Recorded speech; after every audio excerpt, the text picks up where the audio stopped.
اللہم صلی علی محمد وعلی محمد۔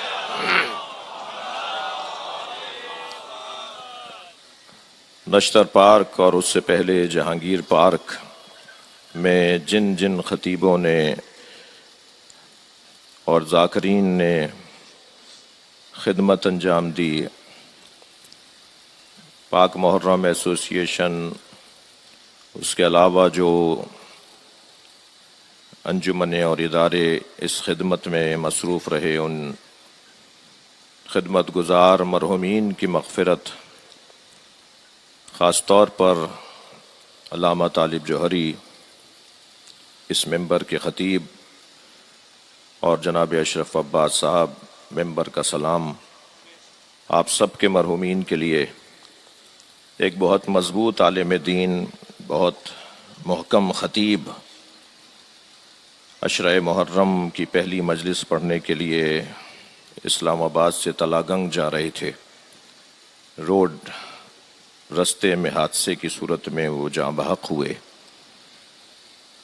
جناب مولانا سید سفیر سجاد شیرازی، اور جو ہم پر حق رکھتے ہیں، آج ان کی وجہ سے ہم اس قابل ہیں، ہمارے گردنوں پر ان کا حق ہے، ان مرحومین کے مغفرت کے لیے ایک سورہ فاتحہ تلاوت فرمائیں۔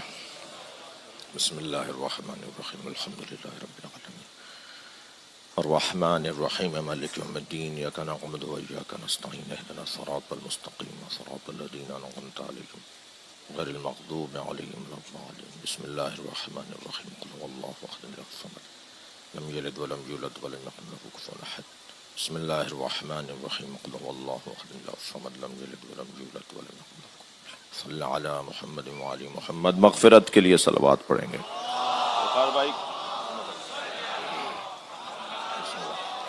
ایک اور صلوات علی محمد۔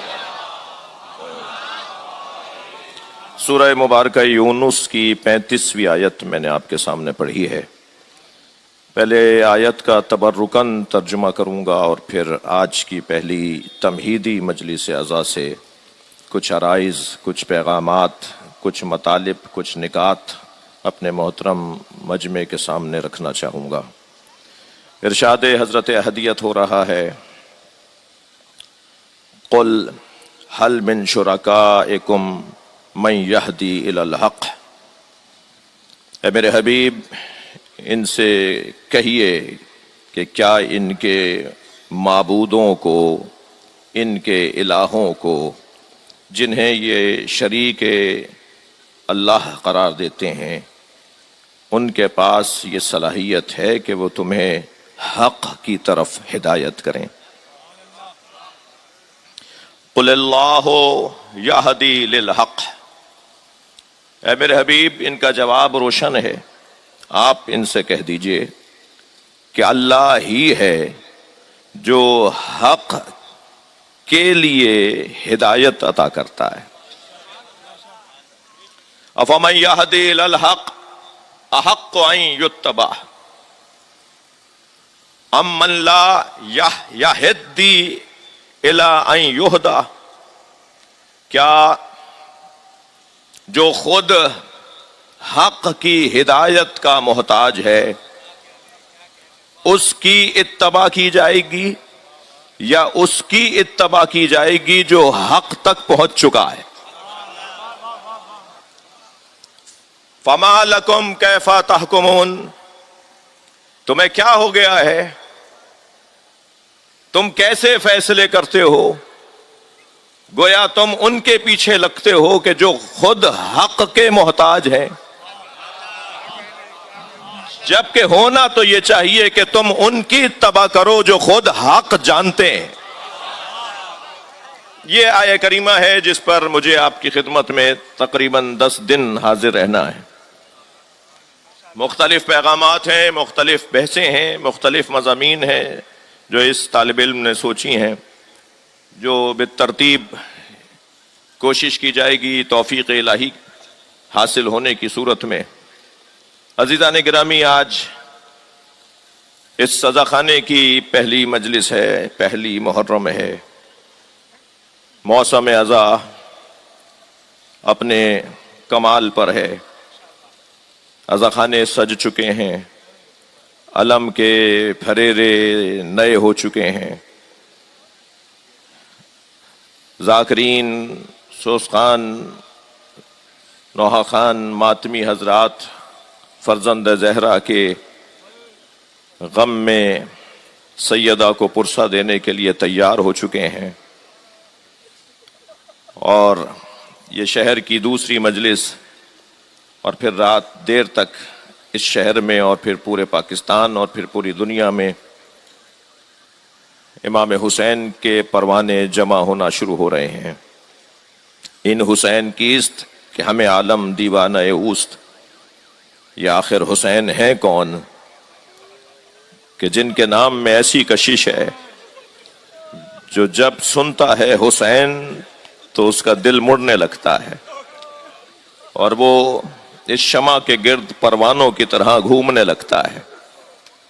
اس نام میں کیا اثر ہے، اس نام میں کیا تاثیر ہے، اللہ نے اس نام اور اس ذات کے ذریعے سے جو ہدایت کا نظام بنایا ہے، دنیا میں کسی یونیورسٹی میں ایسی کلاس نہیں لگتی جیسے حسین کے نام پہ لگتی ہے۔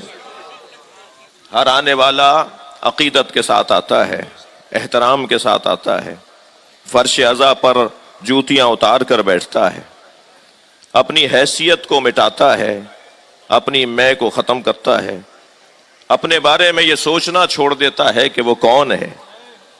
جو جتنی دیر تک حسین کے نام پر بچھے ہوئے فرش پہ بیٹھتا ہے، اتنی دیر تک اپنی ذات کی نفی کرتا ہے، اسے کہتے ہیں تربیت۔ اور پھر جب وہ اپنی ذات کی نفی ارادتاً قصداً نیتاً کر کے مجلس میں آتا ہے، اور پھر ممبر سے کسی آیت کی تفسیر بیان ہوتی ہے، تو اسے کہتے ہیں تعلیم۔ یعنی نظام حسینی میں تربیت پہلے ہے اور تعلیم بعد میں ہے۔ یعنی آنے والا پہلے تربیت کا ارادہ کرتا ہے کہ مجھے اچھا انسان بننا ہے۔ کوئی پہنچائے ہمارے یہ الفاظ ان لوگوں تک جنہوں نے اب تک عزاداری کو سمجھا نہیں ہے، جو خواہ خواہ کی روایتی تناؤ اور کھچاؤ کا شکار ہیں۔ انہیں کوئی آ کر بتائے کہ آؤ یہ کشتی وہ کشتی ہے جو نجات عطا کرے گی، جس کشتی میں سوار ہونے والا کبھی بھی دوزخ کی طرف نہیں جائے گا، بلکہ اس کشتی میں سوار ہونے والے کی عزت یہ ہے کہ یہ کشتی اسے جنت تک لے جائے گی، آخرت میں جنت ملے گی اور دنیا میں اطمینان ملے گا۔ بڑی بڑی شخصیتیں، بڑے بڑے نام، بڑے بڑے حیثیت رکھنے والے لوگ سونے کے لیے اور آرام کرنے کے لیے دوائیوں کا استعمال کرتے ہیں۔ عزیزان گرامی، کسی کی تنخواہ 20 لاکھ روپے بھی ہو اور اس کے پاس دولت اطمینان نہ ہو تو کیا فائدہ ہے اس دولت کا جو اطمینان نہ دیتی ہو؟ لیکن جو دولت ہمیں اطمینان عطا کرتی ہے وہ دولت عزائے حسین ہے۔ صلوات پڑھ لیں محمد و آل محمد۔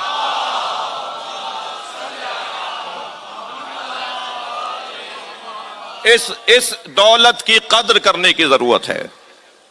دیکھیے، علم پڑھایا جاتا ہے، فن سکھایا جاتا ہے، محبت ہوتی ہے۔ اگر میری بات پہنچ رہی ہو تو توجہ بڑھائیے گا۔ علم تعلیمی درسگاہوں میں پڑھایا جاتا ہے، فن تکنیکی درسگاہوں میں سکھایا جاتا ہے، مگر محبت فطری ہوتی ہے۔ کوئی دادا کو آ کر پڑھاتا اور سکھاتا نہیں ہے کہ پوتے سے محبت کیسے کرنی ہے۔ جی، محبت ہوتی ہے۔ یہ جہاں جہاں بھی آپ کہیں نا کہ یہ ہوتی ہے، اسے کہتے ہیں فطرت۔ محبت کا تعلق فطرت کے ساتھ ہے، اور فطرت سنی شیعہ نہیں ہے، فطرت ہندو مسلم نہیں ہے، فطرت انسانی فطرت ہے، چاہے وہ کوئی کلمہ پڑھتا ہو۔ یعنی ہم سب کو فطرتاً محبت کے ساتھ پیدا کیا ہے۔ ہمارے اندر ایک جذبہ اللہ نے دیا ہے، ایک کیفیت اللہ نے دی ہے جسے محبت کہا جاتا ہے۔ اب محبت کی پھر تصویریں ہیں، کبھی رشتہ داروں سے محبت، کبھی زوجہ سے شوہر کی محبت، کبھی انسانی رشتوں کی بنیاد پر محبت، اور کبھی دین کی بنیاد پر محبت۔ عزیزو، جو محبت قرابت داری کی بنیاد پر ہے، جیسے حضرت نوح اور حضرت نوح کے بیٹے کی محبت، یہ محبت ہی تو تھی جو حضرت نوح نے فرمایا کہ یہ میری اولاد ہے، یہ میرا بیٹا ہے، یا اللہ یہ میرا بیٹا ہے، جو ڈوب رہا تھا، جو غرق ہو رہا تھا۔ تو اللہ نے کیا جواب دیا؟ اللہ نے جواب دیا یہ تمہارے اہل میں سے نہیں ہے۔ وہاں قرابتی محبت تھی، مگر عزیزان گرامی وہ کام نہیں آئی۔ زن و شوہر کے اندر محبت ہے، وہ بھی فطری ہے، اللہ قرار دیتا ہے، مگر بعض اوقات وہ محبت بھی کام نہیں آتی۔ حضرت لوط علیہ السلام اور حضرت نوح علیہ السلام کی زوجاؤں میں ازدواجی محبت تھی، مگر فخانتہما، قرآن یہ کہہ کے حضرت لوط اور حضرت نوح کو تسلی دیتا ہے کہ ان دونوں نے ہمارے صالح بندوں کے ساتھ خیانت کی۔ یہ قرآن ہے۔ زوجہ تھی نبی حضرت لوط کی، نبی حضرت نوح کی، مگر قرآن نے کہا ان دونوں نے خیانت کی۔ یہ جو ازدواجی محبت تھی یہ کام نہیں آئی۔ انسانی تقاضوں کے مطابق بھی کیسے کیسے منظر ہم دیکھ لیتے ہیں، کسی کو تکلیف میں ہم جیسے لوگ دیکھ لیتے ہیں اور ان کو کوئی اثر نہیں ہوتا۔ یعنی انسانی تعلق کی بنیاد پر جو محبت ہے وہ بھی بعض اوقات کام نہیں آتی۔ ان ساری محبتوں پر جو غالب اور حاکم محبت ہے وہ دین کی محبت ہے، جو دین کی بنیاد پر محبت ہے۔ میں اپنے مجمع سے ایک جملے کی توجہ چاہوں گا۔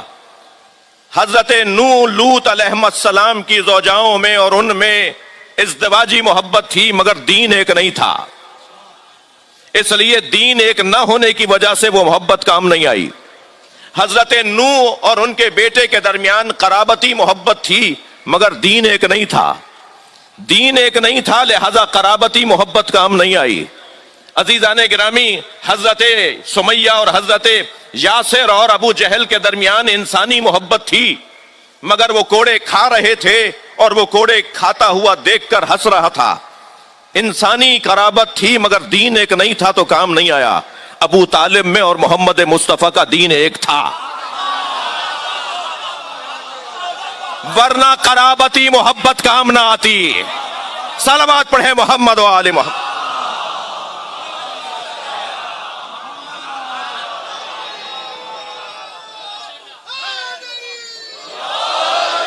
یہ جو محبت ہے یہ فطرت ہے، اور تمام دین کا خلاصہ میرے بچوں جوانوں، آپ کو زیادہ توجہ آپ سے چاہوں گا، پورے قرآن کا اگر خلاصہ، تمام انبیاء کی تعلیمات کا اگر خلاصہ، سرکار دو جہاں کی طرح 63 برس کی زندگی کا خلاصہ، مولا کائنات سے لے کر امام عسکری تک کی زندگیوں کا خلاصہ نکالیں تو تمام تر آسمانی تحریری پیغاموں کا اور تقریری پیغاموں کا ان کا خلاصہ نکلے گا تو محبت نکلے گی، جسے سرکار دو جہاں نے ایک مختصر ترین حدیث میں یوں فرمایا، حل الدین الا الحب والبغض، کیا دین محبت اور نفرت کے علاوہ کچھ اور ہے؟ سارے دین کا خلاصہ ہے محبت اور نفرت۔ اب یہ محبت کس سے ہو اور نفرت کس سے ہو، یہ جو تلاش ہے نا کہ محبت کس سے ہو اور نفرت کس سے ہو، یہ ہے وہ میرٹ کی تلاش، یہ ہے وہ قابلیت کی تلاش، یہ ہے وہ اہل کی تلاش، یہ ہے وہ حق سمجھنے والے کی تلاش، یہ ہے وہ حق کی تلاش۔ اور نفرت کس سے ہو، یہ ہے نااہل کی تلاش، بد کرداروں کی تلاش، یزید کی تلاش۔ بس جب نااہلوں سے ہمارا تعارف ہو جائے، میں ایک جملہ ضرور کہوں گا، اسلام شناسی جہاں ہنر ہے، اسلام سمجھنا جہاں ہنر ہے، وہاں کفر سمجھنا بھی ہنر ہے۔ صرف اسلام شناسی کافی نہیں ہے، کفر شناسی بھی ہمارے دین کا حصہ ہے، تبھی تو تولا کے ساتھ تبرہ ہے۔ صلوات پڑھ لیں محمد و آل محمد۔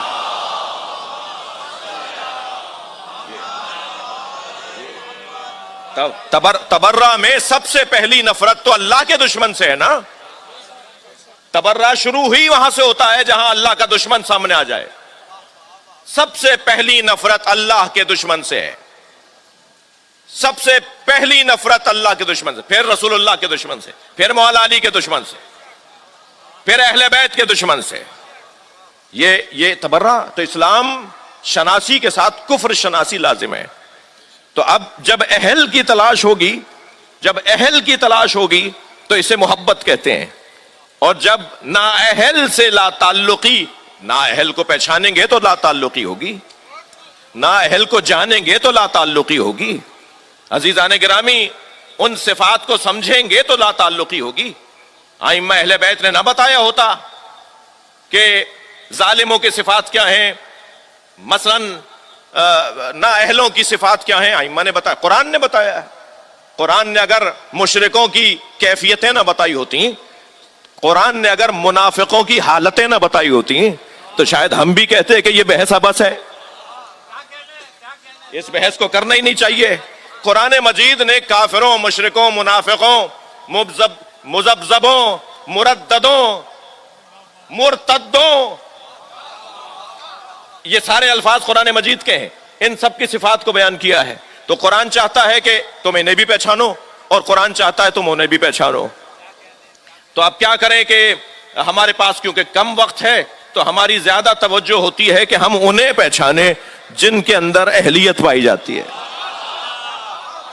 اور ہم اپنا وقت وہاں نہیں، وقت کی تنگی ہے۔ صلوات پڑھ لیں ذرا محمد و آل محمد۔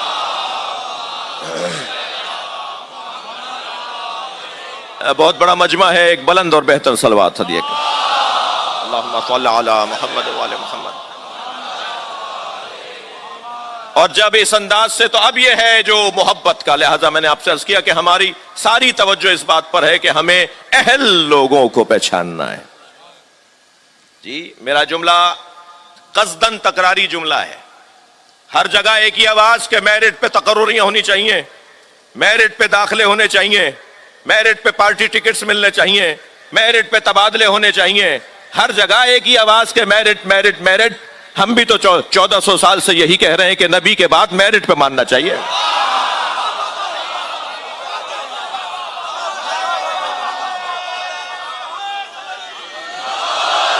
صلوات پڑھ لیں محمد و آل محمد۔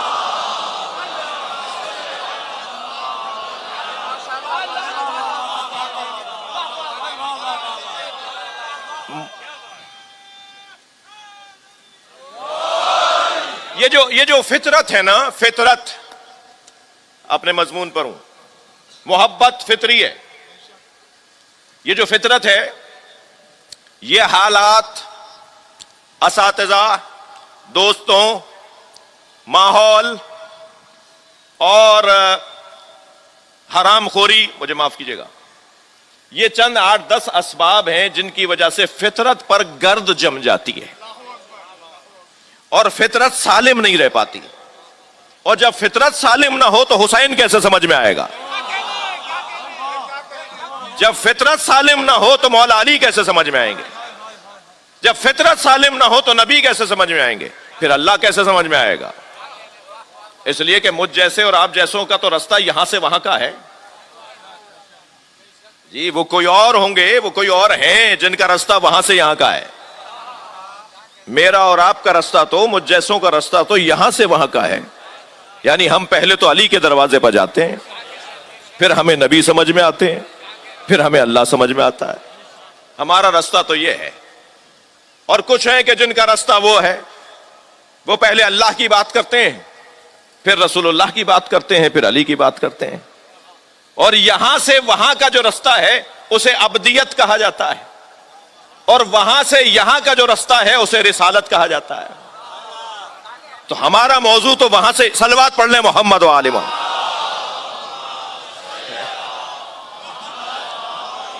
بھائی آپ کی توجہات مجھے بہتر چاہیے. یہ طے ہے کہ فطرت جب ان تمام اسباب کا شکار ہو جاتی ہے تو فطرت پر گرد جم جاتی ہے اور فطرت کارگر نہیں رہتی, کار فرما نہیں رہتی.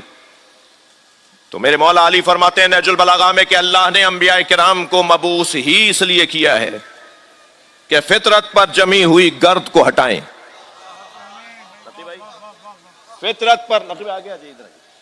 فطرت پر جمی ہوئی گرد کو ہٹائیں, اور جب فطرت پر جمی ہوئی گرد ہٹنا شروع ہوگی تو پھر فطرت کام کرنا شروع کرے گی.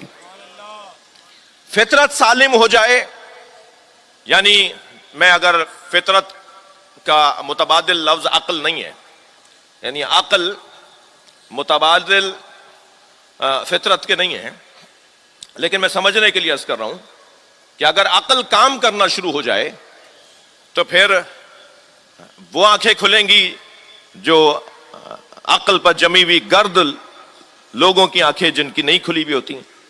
تو فطرت کو سالم کرنا ہے. فطرت کو سالم کرنا اس کے لیے ضروری کیا ہے, کیا کریں؟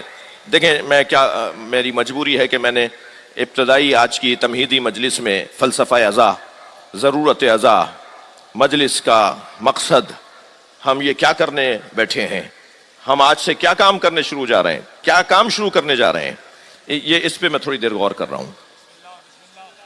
یہ جب فطرت سالم ہوگی, جب فطرت کام کرنے لگے گی تو لا محالہ خود بخود خودکار اسے ہدایت نصیب ہوگی, اسے صحیح چیزیں نظر آئیں گی, وہ حقیقت تک پہنچے گا, وہ واقعیت تک پہنچے گا, وہ مانے اور سمجھے گا جو ماننا اور سمجھنا چاہیے. لہذا فطرت کو سالم کرنے کا کیا طریقہ ہے؟ فطرت کو سالم کرنے کا طریقہ, انسان نسیان کے خاندان کا لفظ ہے. نسیان یعنی بھولنا, بھول. ہم 10 دن پہلے ہم کہاں تھے, کیا کیا, کیسے دن گزارا, ابھی اگر مجھ سے آپ پوچھ لیں تو مجھے شاید گھنٹہ لگ جائے گا سوچنے میں کہ 10 دن پہلے ہم نے کیا کیا. جی, قرآن اترا ہے 1400 سال پہلے. قرآن سمجھانے والے سن 11 ہجری میں رحلت کر گئے. قرآن کو روشن کرنے والے علی مولا سن 40 ہجری میں نجف اشرف میں سو گئے. امام حسن سن 50 ہجری میں مدینہ منورہ میں محو خواب ہوئے. امام حسین سن 61 ہجری میں کربلا کے میدان میں آرام فرمائے ہیں. یہی ترتیب 11ویں امام تک ہے. اب اللہ نہیں چاہتا تھا کہ اپنے نظام کو کسی نتیجے کے بغیر بند کر دے. اللہ نے 12ویں کو غیبت میں رکھا ہے کہ پہلے تم کربلا سمجھ لو تو مہدی آ جائے. صلوات پڑھ لیں محمد و آل محمد.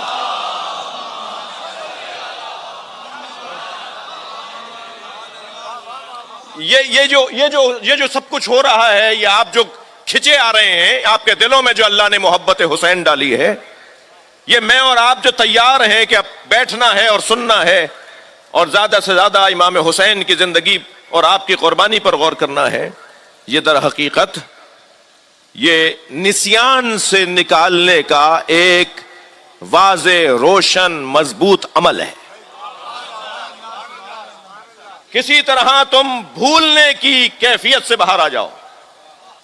لہذا قرآن مجید نے آواز دے کر کہا ذکرہم بایام اللہ. توجہ, سورہ مبارکہ ابراہیم, ذکرہم بایام اللہ. اے میرے حبیب انہیں اللہ کے دن یاد کراؤ. یہ اللہ کے دن کون سے ہیں جنہیں یاد کروایا جائے گا؟ ہفتہ, اتوار, پیر, منگل, بدھ, جمعرات, جمعہ, یہ اللہ کے دن ہیں. ہم تو انہیں دن کہتے ہیں. یوم کی جمع ایام, ہفتے میں 7 دن, مہینے میں 29 یا 30 دن چاند کے حساب سے, سال میں 365 دن, یہ دن ہے. ہفتہ کوئی معتبر ہے، منگل کوئی معتبر ہے، بدھ کوئی معتبر دن ہے؟ یہ اللہ کے دن ہے. اور اللہ میرا آپ کا دن کیسا گزرا، آپ کے دن کیسے گزر رہے ہیں، یہ اللہ کے دن کا کیا مطلب ہے؟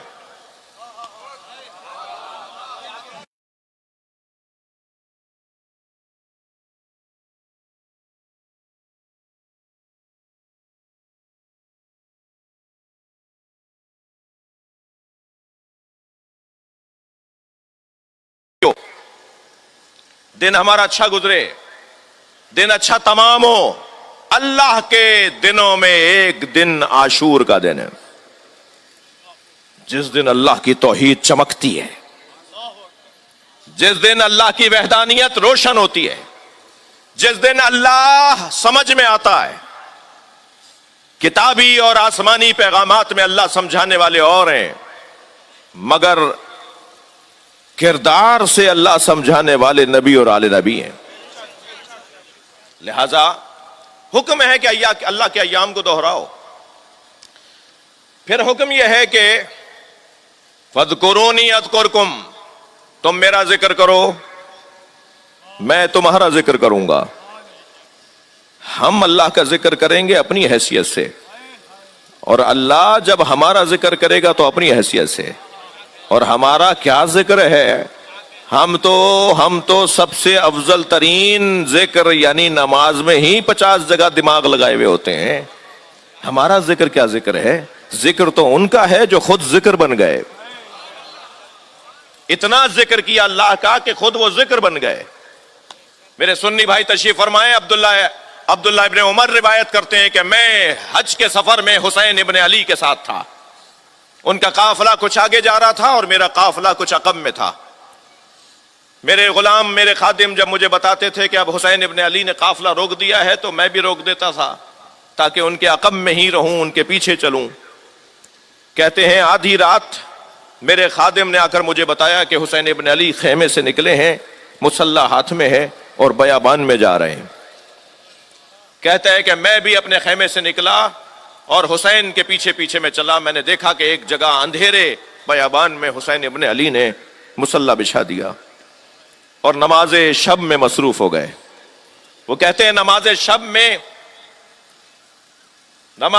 شب کی آخری رکعت میں جب حسین ابن علی نے تسبیح پڑھنا شروع کی، سبوح قدوس ربنا ورب الملائکۃ والروح، تو عبداللہ ابن عمر کہتے ہیں کہ میں نے اپنے کانوں سے صحرا کے کنکروں اور پتھروں سے وہی آواز سنی جو حسین بول رہے تھے.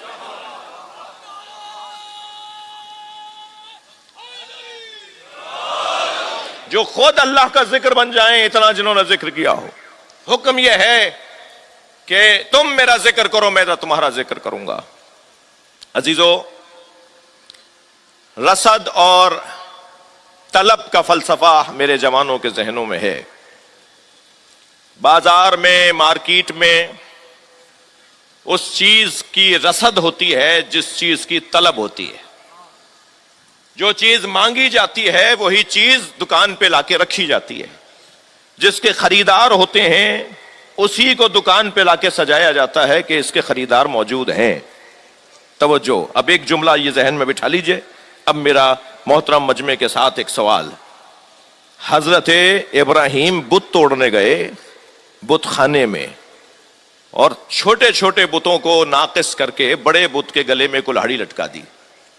چھوٹے بتوں میں کسی کی آنکھ پھوڑی تو کسی کا پیٹ پھاڑا تو کسی کا پیر توڑا تو کسی کا کان کاٹا، کسی کی ناک کاٹی، اور ایک بڑے بت کے گلے میں کلہاڑی لٹکا دی.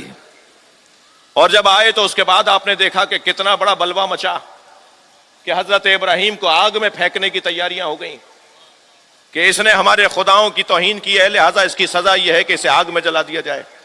حضرت ابراہیم کے بھی تو چاہنے والے تھے. وہ جو حضرت ابراہیم کے چاہنے والے تھے ان کے اوپر کیا گزر رہی ہوگی، ان کی کیا آزمائش تھی. لہذا اتنا بڑا بلوا مچا حضرت ابراہیم کے اس کام کے بعد.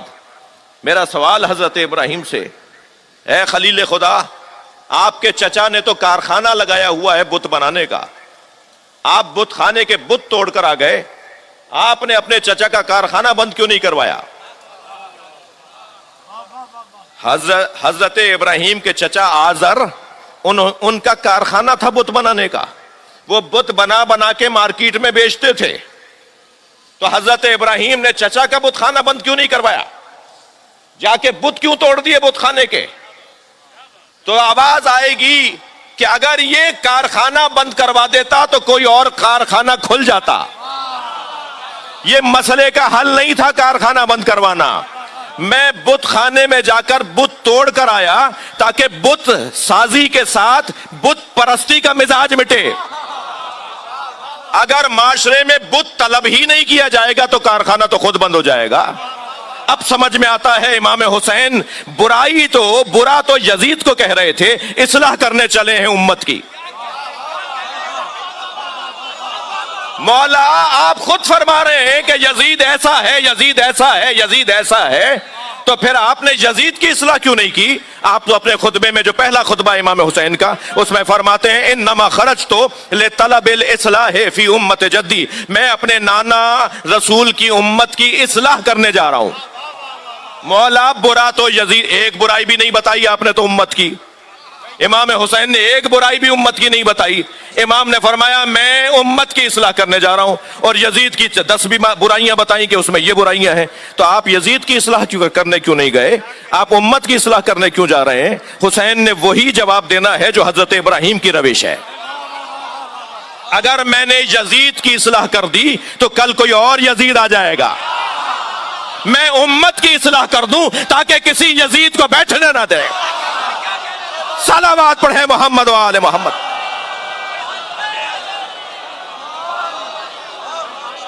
صلوات بر محمد و آل محمد.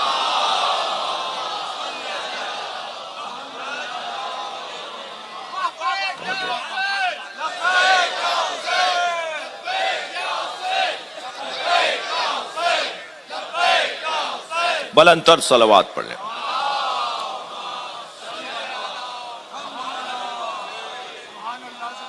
دیکھیے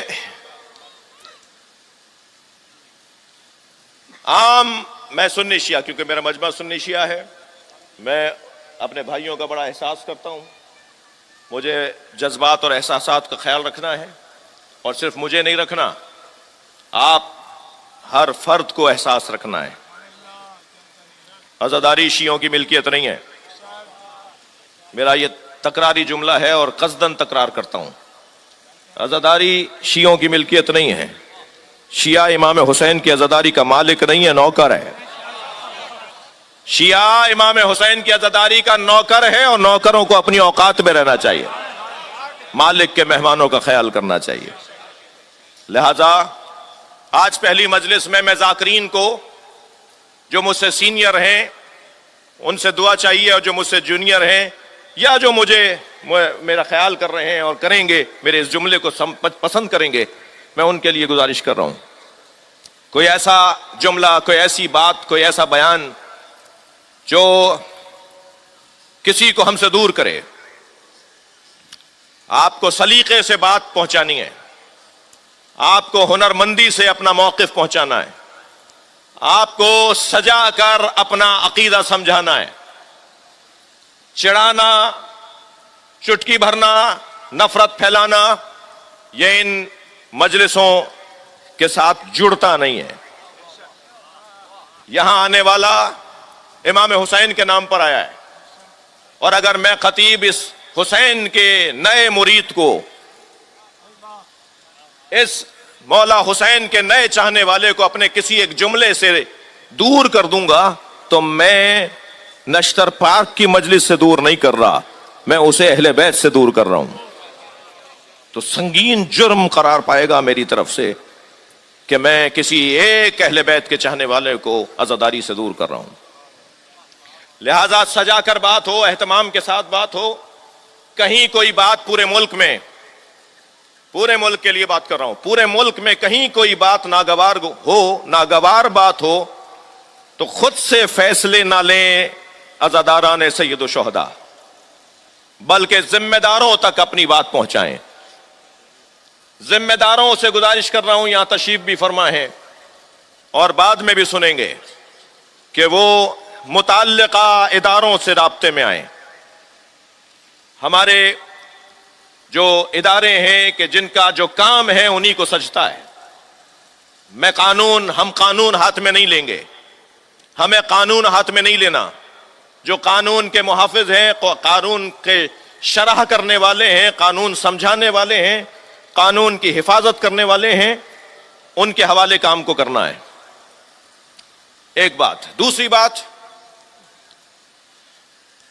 اس سال میٹنگز میں, ملاقاتوں میں اگرچہ میں کم حاضر رہا, لیکن جس فورم پر بھی جب بھی میرا رابطہ اور گفتگو اور ملاقات ہوئی تو ایک سالہ گزشتہ کی نسبت ایک کیفیت مجھ پر طاری ہوئی جس کو میں آپ کے سامنے رکھنا چاہتا ہوں, اس احساس کے ساتھ, اس توجہ کے ساتھ کہ میں ممبر پہ بیٹھا ہوں اور مائک پر بات کر رہا ہوں.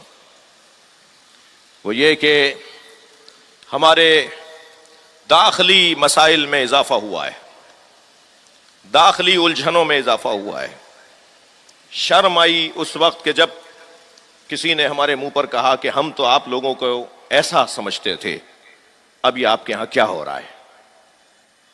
یہ ہمارے داخلی مسائل, یہ ہمارا تناؤ کھچاؤ, یہ چھوٹی چھوٹی آرزوؤں پر ایک دوسرے کو کمزور بنانا, یہ چھوٹی چھوٹی تمناؤں پر ایک دوسرے کے خلاف بات کرنا, یہ عزیزان گرامی کسی طور ملت کے, قوم کے, پھر پاکستان کے مفاد میں نہیں ہے.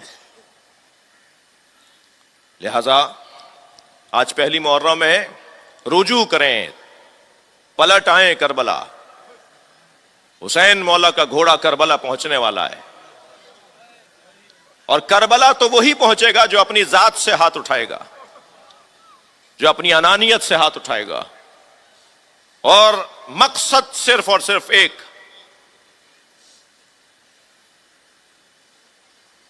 ہمارا مرکز حسین مولا کی ذات.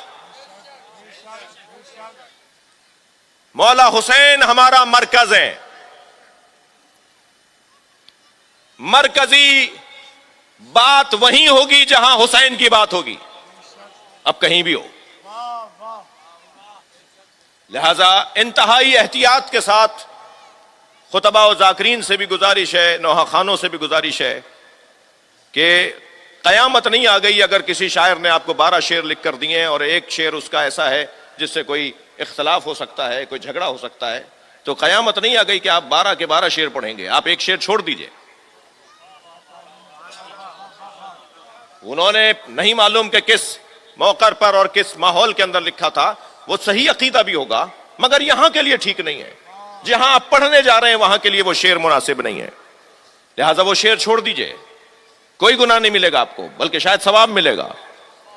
اور میں اپنے نثری خطیبوں سے بھی گزارش کر رہا ہوں, میرے لیے بھی آپ دعا فرمائیں. ہم انسان ہیں, ہم اس بات کی طرف توجہ رکھیں کہ کوئی ایسی بات ہمیں نہیں کرنی جو امام حسین سے, بڑی خیانت ہوگی اگر میری وجہ سے کوئی امام حسین سے دور ہو جائے, امام حسین کے ذکر سے دور ہو جائے.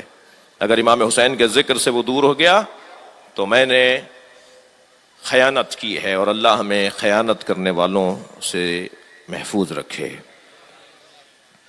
چلیے, آج پہلی محرم ہے, حسین مولا سفر میں ہیں.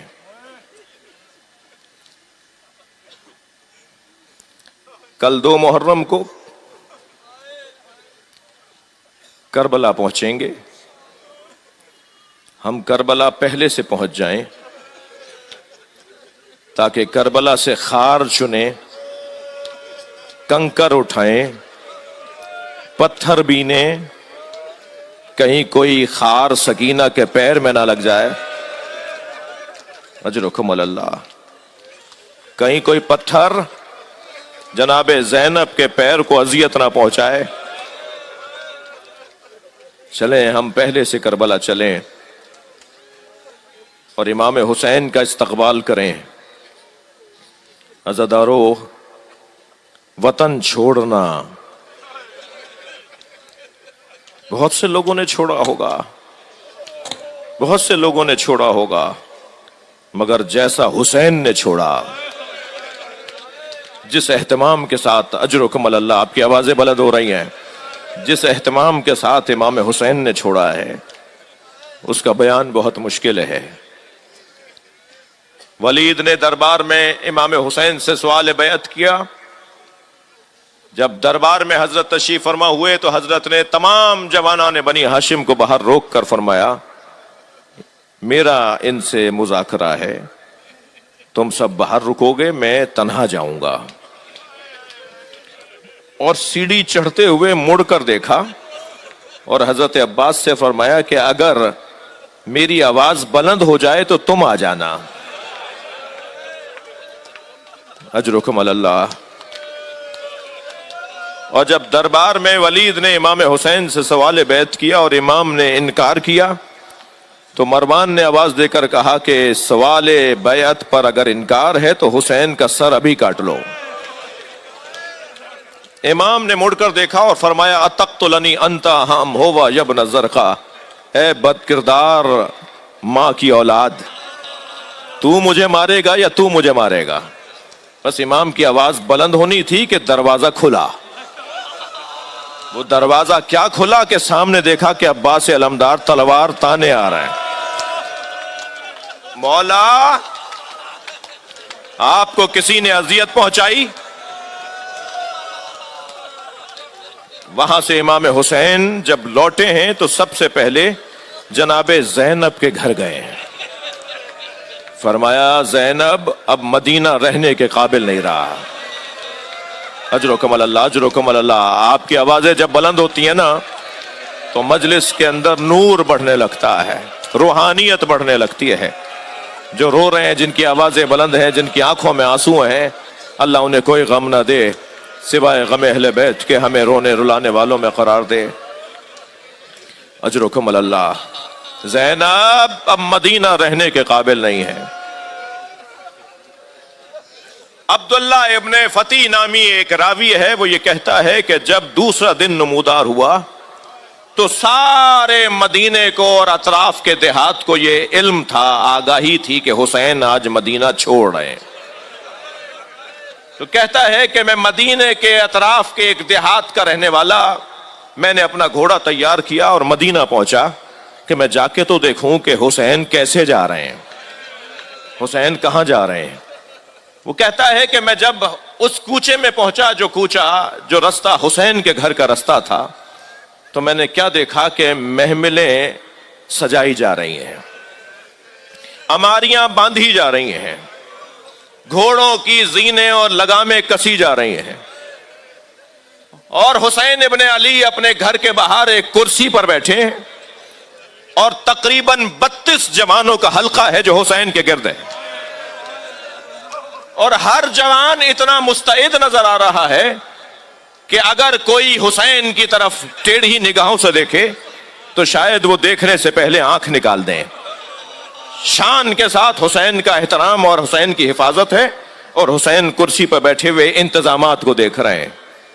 پھر ایک مرتبہ آواز آئی کہ مجھے بتایا جائے کہ تیاری مکمل ہے، تو حضرت علی اکبر قریب آ کر کہتے ہیں کہ ہاں بابا تیاری مکمل ہے۔ تو جب تیاری مکمل ہونے کا سنا تو ایک مرتبہ دروازہ کھلا، گھر کا دروازہ کھلا، اور آگے آگے قاسم چل رہے تھے، اور ان کے پیچھے برقعے میں ایک بی بی تھی جس کے چلنے کا وقار ایسا تھا کہ اس کے ایک ایک قدم پر دل دہلتا تھا، اس کی جلالت بہت زیادہ تھی۔ آگے بڑھ کر قاسم ابن حسن نے اس بی بی کو محمل میں سوار کیا، محمل اٹھائی گئی، اونٹ اٹھایا گیا، اونٹنی اٹھائی گئی۔ یہ بھی یاد رہے جن جن سواریوں پر بی بی بیٹھی ہیں وہ ناقے تھے، وہ نر نہیں تھے، مادہ تھیں۔ اس کا نتیجہ اس کے اوپر بات پھر کبھی اور ہو۔ اور وہ ناقہ اٹھایا گیا، وہ آگے بڑھایا گیا۔ پھر اس کے بعد بیت الشرف سے عباس برآمد ہوئے، اور عباس کے عقب میں 2 بیویاں تھیں، اور ان بیویوں کو عباس علمدار نے ایسے سوار کیا کہ اپنا گھٹنا ٹیک دیا، اور بیویاں عباس کے گھٹنے پر سہارا لے کر محمل میں بیٹھ رہی تھی۔ اس پر میں نے پوچھا کہ یہ کون دو بیویاں ہیں؟ کہا ایک علی کی بڑی بیٹی زینب اور ایک علی کی دوسری بیٹی ام کلثوم۔ اجرکم اللہ، اجرکم اللہ، اللہ آپ کو کسی غم میں نہ رلائے۔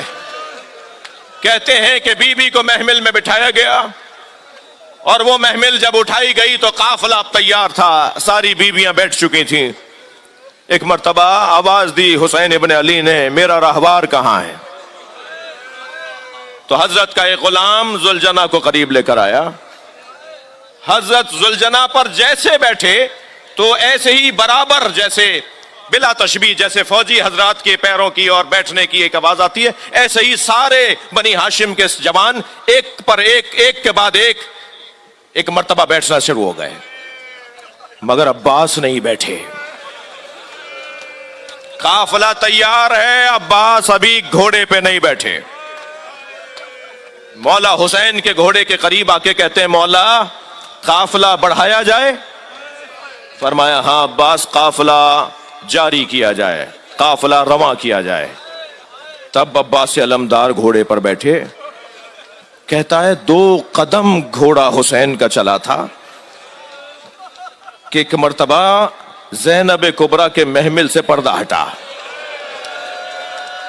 اور زینب نے آواز دے کر کہا، بھائی تو میں فاطمہ صغریٰ بلا رہی ہے۔ اجرکم اللہ، اجرکم اللہ۔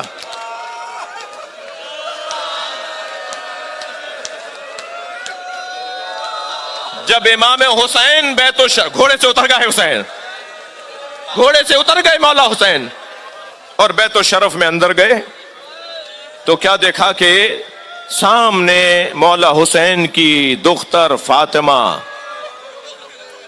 انہا علیلتن، میں پڑھے بغیر نہیں پڑھتا، میں کتاب دیکھے بغیر بات نہیں کروں گا، انہا علیلتن، امام حسین کی وہ بیٹی جو علیلہ تھی، جو بیمار تھی، جنہیں بخار تھا، امام حسین انہیں چھوڑ کر جا رہے ہیں۔ ایک مرتبہ آگے بڑھے، بابا کے سینے سے لگ کر بہت دیر روئیں اور کانپتی ہوئی آواز میں کہا، کوئی سبیل ہے کہ میں بھی چلوں؟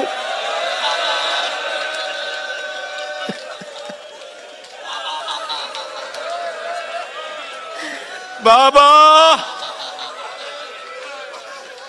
کیا سمجھایا، کیسے حوصلہ دیا امام حسین نے اپنی بیٹی کو کہ ایک مرتبہ آواز آئی کہ بیت الشرف کی 3 معمر اور مسن بیویاں بلا رہی ہیں۔ امام اور اندر گئے تو عصا تھامے ہوئے 3 بیویاں کھڑی ہیں۔ ایک امام حسین کی نانی بی بی ام سلمہ زوجہ رسول ام المومنین، دوسری امام حسین کی پھوپھی حضرت ام ہانی، مولا علی کی بہن حضرت ابو طالب کی بیٹی، تیسری حضرت عباس کی ماں حضرت ام البنین۔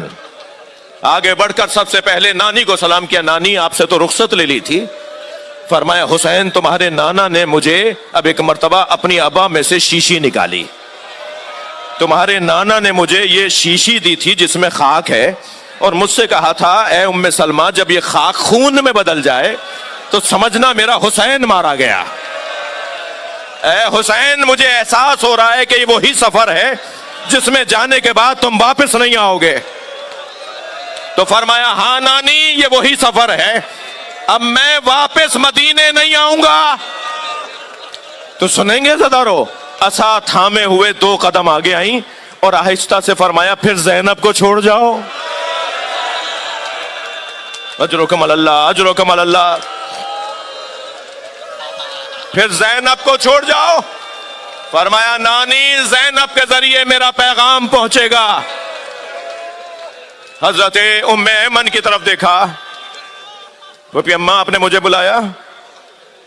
فرمایا حسین ہمارے گھر میں جب بڑی مصیبت آنے والی ہوتی ہے تو ہمارے گھر میں بسنے والی جناتنیاں روتی ہیں، کل رات سے جناتنیوں کے رونے کی آوازیں آ رہی ہیں۔ فرمایا بی بی یہ میرا نوحہ پڑھ رہی ہیں۔ پھر حضرت ام البنین کی طرف دیکھ کر فرمایا اماں آپ نے مجھے یاد کیا؟ فرمایا اے آقا زادے تمہارے بابا نے مجھ سے عقد اس لیے کیا تھا کہ اللہ مجھے شجاع بیٹا عطا کرے اللہ نے مجھے 4 بیٹے عطا کیے ہیں. میں سوچتی ہوں کہیں عباس وفاداری میں کوتاہی نہ کر جائے.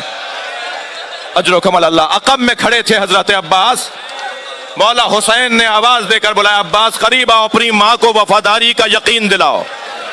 آگے بڑھ کے ماں کے ہاتھوں کا بوسہ دیا. فرمایا ماں اگر 70 مرتبہ مارا گیا پھر اٹھایا گیا, حسین کو چھوڑ کر نہیں جاؤں گا. حسین نے مدینہ چھوڑ دیا, کربلا آباد کر دی. الا لعنت اللہ.